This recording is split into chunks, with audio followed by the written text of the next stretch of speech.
احسان کا بدلہ صرف احسان. ہم نہ احسان مندی نہیں کرتے، مزاج نہیں پیدا کرتے. اچھا کبھی احسان مانتے بھی ہیں تو کسی نے جو ایک دو احسان کر دیے ہیں نا اس کا مانتے ہیں.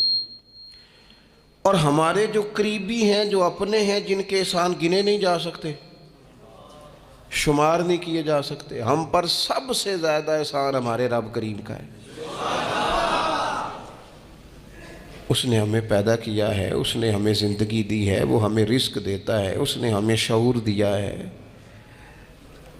اور پھر اس کے بعد ہمارے اوپر سب سے بڑھ کر احسان ہمارے رسول پاک کا ہے صلی اللہ علیہ وسلم. حضور کا تو وجود ہی پورا اللہ کا احسان ہے. لَقَدْ مَنَّ اللَّهُ عَلَى الْمُؤْمِنِينَ إِذْ بَعَثَ فِيهِمْ رَسُولًا.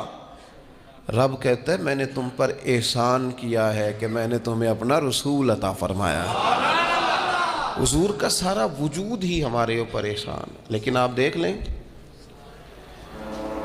اس احسان مندی کا جو خاص جذبہ ہونا چاہیے تھا اور ہمارے وجود میں اس کے جو اثرات ہونے چاہیے تھے اور ہماری طبیعت جس طرح جھکی ہوئی ہونی چاہیے تھی اس احسان پر، وہ ہمارا مزاج نہیں بنتا الا ماشاءاللہ.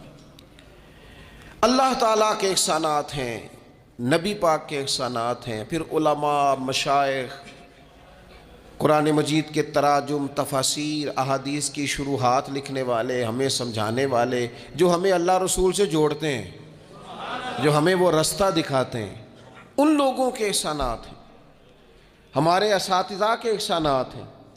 اور دنیاوی احسانوں میں سب سے بڑھ کر جو ہمارے اوپر احسان ہے وہ ہمارے والدین کا ہے.